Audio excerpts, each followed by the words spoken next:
अब देखो इसमें ना सरफेस एरिया में जो ओपन सॉलिड है या जो कोई क्लोज्ड सॉलिड है, इनके सरफेस एरिया में डिफरेंस आ जाता है। देखो अगर मान लो हमारे पास एक ओपन सिलेंडर है फ्रॉम वन एंड,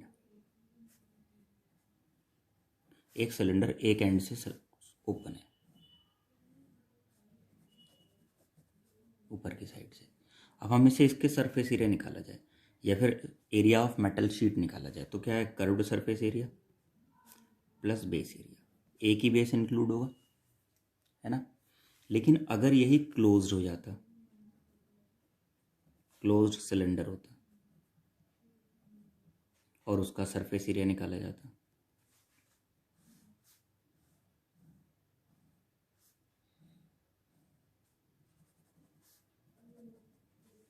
तो इस बार क्या आया था, क्लोज सरफेस एरिया मतलब टोटल सरफेस एरिया।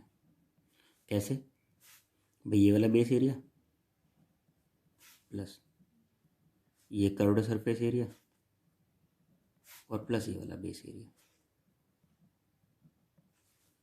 तो हो नहीं गया टोटल सरफेस एरिया, है ना। तो ये क्या था, टोटल सरफेस एरिया। तो ये तो ओपन एंड क्लोज फिगर का ध्यान रखना पड़ेगा। अगर कोई हॉलो फिगर है, हॉलो सॉलिड है, ठीक है, तो उसमें भी थोड़ा ध्यान रखना पड़ेगा। मान लो एक हॉलो सिलेंडर है, यह एक सिलेंड्रिकल पाइप है,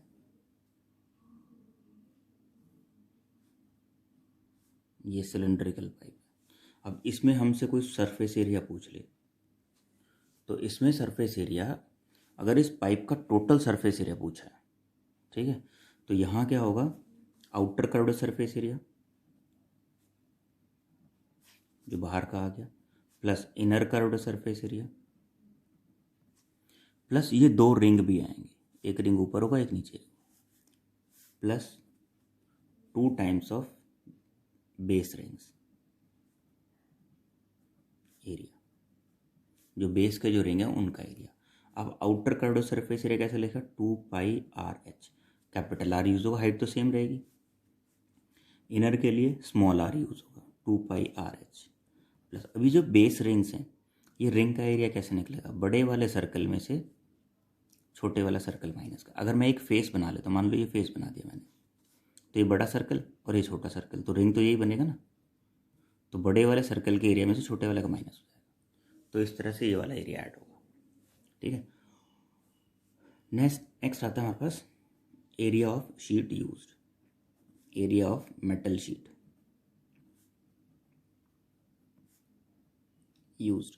जब साफ साफ का है एरिया ऑफ शीट यूज्ड, तो यहाँ पे क्या आएगा, surface area, surface area of sheet. अब शीट कहाँ कहाँ लगी है वो तुम्हें देखना पड़ेगा, ठीक है। तो जहाँ जहाँ भी शीट लगी होगी उसके अकॉर्डिंग क्या हो जाएगा, उसका सरफेस एरिया निकल आएगा। मुझे लगता है तुम्हें अभी सारी बातें समझ में आ गई। नेक्स्ट आता है कॉस्ट। कॉस्ट का कॉन्सेप्ट बड़ा सिंपल सा है। इफ रेट अगर हमें दे रखा है रुपीज़ के पर मीटर, पर मीटर में दे रखा है, तो कॉस्ट क्या लिखी जाएगी, रेट इनटू, अब ये जो पर मीटर में दे रखा है ना, ये देखना पड़ेगा तुमसे उसकी लेंथ के हिसाब से दे रखा है या किस डायमेंशन के हिसाब से, rate into dimension which is to be measured.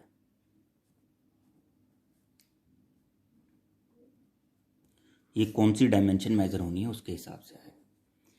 If rate दे रखा है हमें रुपीज़ के पर मीटर स्क्वायर या पर सेंटीमीटर स्क्वायर, ठीक है, तो ये यूनिट किसकी है, एरिया की है। तो कॉस्ट क्या लगेगा, रेट इनटू एरिया, कौन सा एरिया, जो मेज़र होना है, ठीक है। अब ये एरिया से मतलब ध्यान रखना कि एरिया कौन सा मेज़र होगा, ठीक है। मान लो अगर एक रूम के एरिया की बात हो रही है तो उसमें देखना पड़ेगा विंडोज़ अलग करनी है, खिड़की और वो दरवाजे अलग करने या नहीं करने, वो देखना पड़ेगा, इसलिए मैंने केवल एरिया लिखा है।